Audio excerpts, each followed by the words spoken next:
Alrighty, yo, what is going on, everybody? It's your boy, Mr. DDG94, back with another reaction video. Today, we're going to react to the decline of Payless. What happened to Payless? Y'all remember Payless, man? That used to be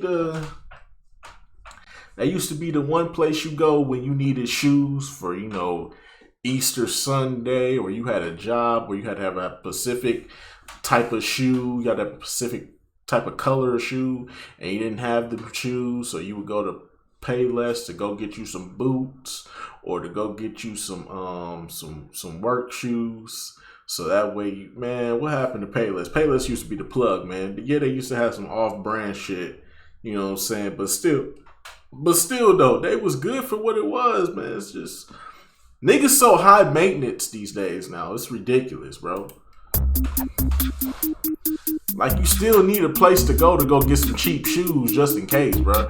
I mean, well, you got Walmart. I've had a lot of people suggesting that I talk about Payless Shoe Source, and let me confess that until I started seeing these comments, I thought it was called Payless Shoe Store, since it's a shoe store. I guess it's also a shoe source, since it's a source for shoes, but that's a strange name, isn't it? Shoe Source, and it's one word? I guess I need to read the signs a bit closer, but I couldn't have been the only one. Plus, anyone I've ever known has simply called it Payless anyway. They're the largest shoe store in the United States and one of the biggest in the world. As of 2017, they had 2,600 locations in the US, including at least one in every state, and 4,400 locations overall. They're in 40 different countries. Doesn't seem to be much happening in Europe, but they're in South America, Africa, the Middle East, a bunch in India and Indonesia. But in case you're not from one of those areas or just not familiar, let me tell you the idea behind this store. You pay less. It's in the name. It sounds pretty simple, but that's pretty much their angle. If you're looking to buy a nice pair of some fancy brand name shoes, I wouldn't recommend Payless. But if you're looking for a decent pair of shoes and don't want to pay too much,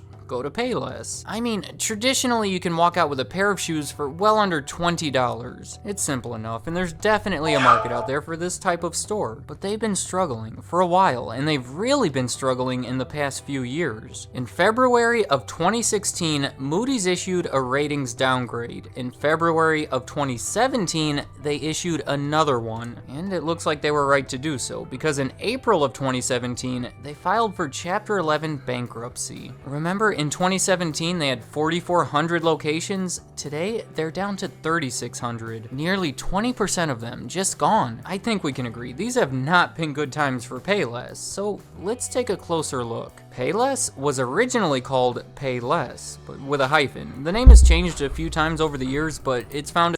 See, I think what Payless should have did was they should have started investing into clothes.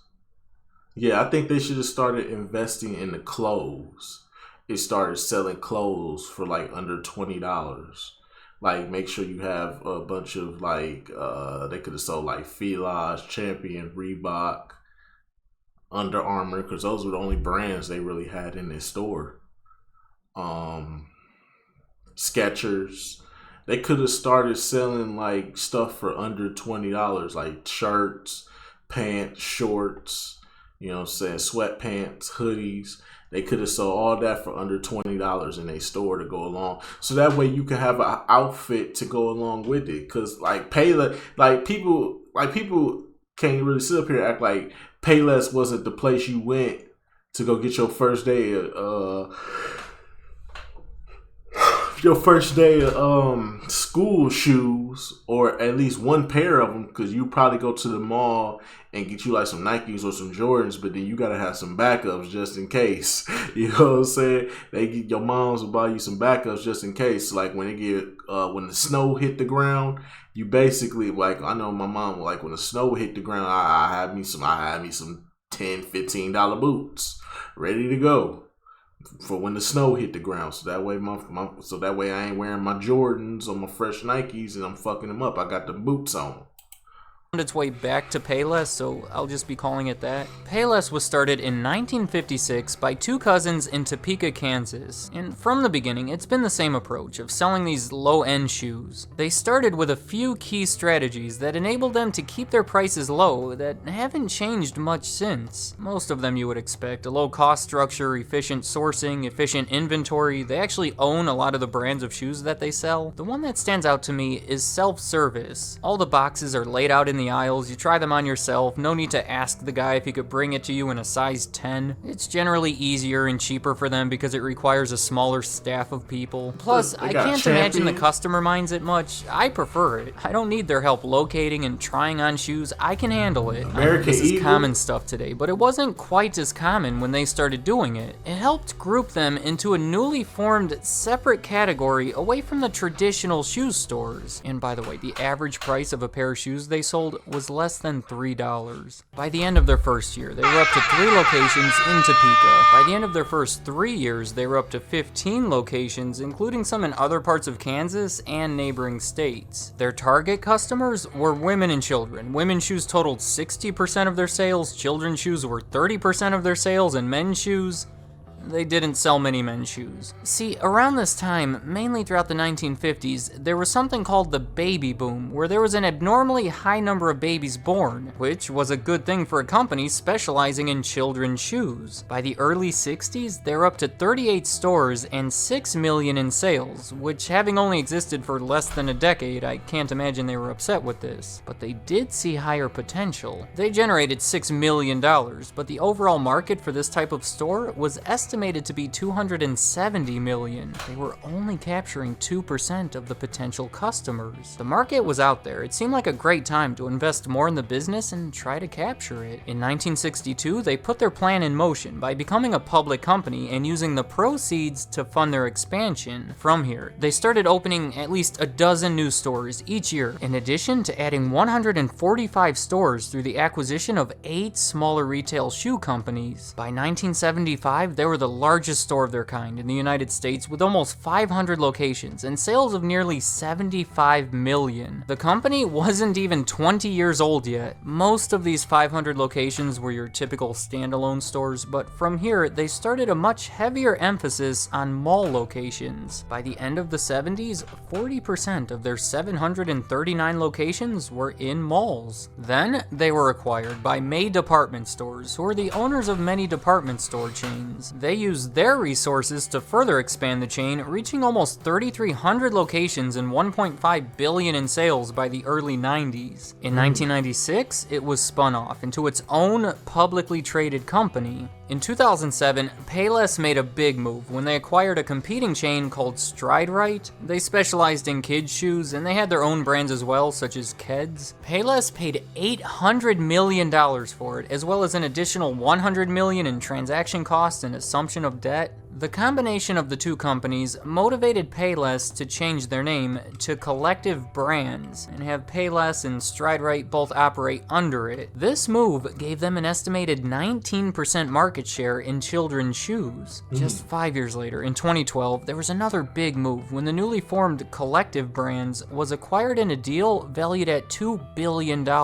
It was bought by 3 separate companies: Wolverine Worldwide, who already owned the Hush Puppies brand, along with 2 private equity firms called Golden Gate and Blum. Now, Wolverine was more interested in the brands, so they walked away with Stride and Keds and some other brands that were transferred in the deal, while the 2 private equity firms were more interested in Payless, so they took over 98% ownership of it. Simply put, the acquisition effectively separated Payless and Stride once again and made these 2 firms the new owners of Payless. The final change of ownership occurred as a result of their 2017 bankruptcy. There was a group of senior lenders that were owed $506 million that instead received 91% ownership of the company, and there was a group of junior lenders that were owed $145 million that instead received the remaining 9%. That's where we stand today. All those people that lent them money before are now the owners. Now, finally, let's theorize why they've been having so much trouble. There's 2 different ways to look at this. They went through the bankruptcy, one, one, because they had a bunch of debt, and two, because they couldn't afford to pay it. Here are some major sources of their debt. The StrideRite acquisition. Remember it cost them $900 million? Well, $725 million of that was raised through loans. Obviously, the idea being that StrideRite will provide benefits to them over time in an amount far above $900 million. Well, then 5 years later, that new deal effectively separated the two again and added an additional $382 million in debt. In addition, and many have called this part sketchy, their new owners, those private equity firms, essentially paid themselves $225 million in dividends in 2013 that were completely funded by debt, and did the same thing in the amount of $127 million the following year. So there's where a lot of their debt came from, and I wouldn't exactly call any of this expected or typical, but even though they had all these peculiar sources of debt, if they had been doing really well in selling a ton of shoes, they could have handled it. So let's look at why they weren't selling a ton of shoes. I have 3 theories. Number 1,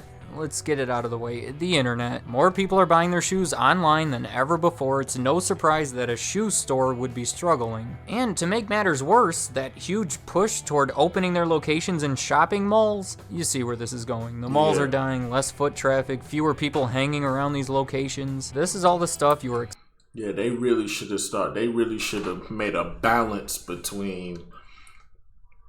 Realistically, what would have been smart for them to do is to put Paylesses next to stores like a City Trends, a Burlington, a TJ Maxx. That would have been the more smarter move. You know, put them in areas where there's a high volume of business. Like if you got a Kroger's and a goddamn Walmart in the same vicinity of each other, or a Kroger's and a Target in the same vicinity of each other, wouldn't it be a good idea to put a Payless out there? Be like, ooh, it's a Payless out here. Let's go to the Payless. And it stands out. It would have been better if they did that. They should have really focused more on standout stores than trying to be in the mall. They should have known better. And they also should have focused on bringing clothes into Payless. They should have stepped away from just making shoes and started adding clothes to it, bro. I'm telling you, if Payless had clothes, bro, first day of school, Christmas, birthdays, you know what I'm saying? They would have had it on lock for kids, bro. Because imagine a mom coming in there and spending and buying a bunch of $3 t-shirts, $10 pants, $5 pack of socks and underwear for their kids, and then buying $10 to $15 shoes just to go with the outfits. Payless would be making bank right now. Fuck the online shit. The online shit could come later. If they would have marketed that way, I think Payless would probably be laughing to the bank right now with all the money they'll be making. For real. They really should have prioritized being more in a strip mall type of area or a plaza type of area than a mall. Because they should have known that the mall fad wasn't going to last forever. They should have been knew that. Expecting to hear, and it is very real, but there's more to it. They were having troubles long before the internet was a real threat. Going back to the 90s, their competition was Walmart. The shoe section at Walmart is not completely different from a Payless store. I said in the beginning, if you're looking for a decent pair of shoes and don't want to pay much, go to Payless. Or you can just go to Walmart. It's probably more convenient. You're probably going over there to buy some stuff anyway. Yeah. Walmart uses similar tactics to keep their prices low. Many of the things that made Payless unique have been replicated by Walmart and other stores in a more convenient way. It's hard to compete with them. The third reason for their lack of sales is I just don't think people respect Payless. This one is more my own perception, but in my experience, I wouldn't call them the most organized or pleasant places to shop. Facts. When I was younger, it was embarrassing to have shoes from Payless. If anyone said, "You look like you got your shoes from Payless," well, that was an insult. I think in general, but specifically for children, the social importance of having fashionable name brand shoes has gone way up. There's the introduction of Jordans in the 80s and everything along those lines. Nike. I'm just saying, I don't think Payless has the best image, and when it comes to fashion, that can be important. So, to summarize, Payless has seen better days. They have all these major sources of debt, along with all these reasons for them to be losing sales. And just imagine how the pairing of the two can make things even worse. High debt means high interest payments, which makes their low sales much more of an issue. On the other end, the low sales have made it difficult to make those debt payments, which has hurt their credit rating and actually brought them into bankruptcy. They're in a bad cycle, so hopefully this reduction of debt combined with having new owners through the bankruptcy will eventually lead to good things. Let me know in the comments, did you know that it was Payless Shoe Source? Yes. Was I the only one to mess that up? But also, do you agree with all these reasons I provided for their struggles? Of course, we can look into this case deeper and deeper, but I chose to stick to the factors that I saw as having the biggest and most direct impact. If there's something you'd like to add to the discussion, please feel free. Maybe at your school it was considered cool to buy your shoes from Payless. It seems strange to me, but it's possible. Not at all. It depended on the brand, realistically. It depended on the brand, but sometimes you could find you some shoes that do go with a fit, bro. Like some shoes that may look like some Vans, but they kind of look decent with your fit, even though they not Vans. But it still look decent enough with your fit, though. Like, you know what I'm saying? Or you might have some heels or something like that go with, like I don't blame you for going to Payless. Like I wasn't the type of kid to judge you for going to Payless. Like shit, the Payless used to have K-Swiss there. You know how many of us had them all white K-Swiss? Come on, bro. Let's not act like that now. Let's not act like them all white K-Swiss wasn't hitting, bruh. Let's not act like them K-Swiss wasn't them all white K-Swiss. The all white ones, the all black ones, the multicolored K-Swiss, and you was getting them for fucking Payless. You was getting them for $15 to $20 for Payless. I know what you could. Don't act all bougie now. Don't act like you wasn't rocking K-Swiss back in the day. Why you lying? Don't lie. Don't lie. You know you was rocking K-Swiss back in the day. Now you don't. Now all of a sudden, no, I ain't do that. You got me confused with somebody else. Nah, nigga, you was rocking K-Swiss back in the day, my nigga. Don't act like you wasn't. But anyway, so let's just go about do it for this one. I'll see y'all in the next video. Till then, peace out.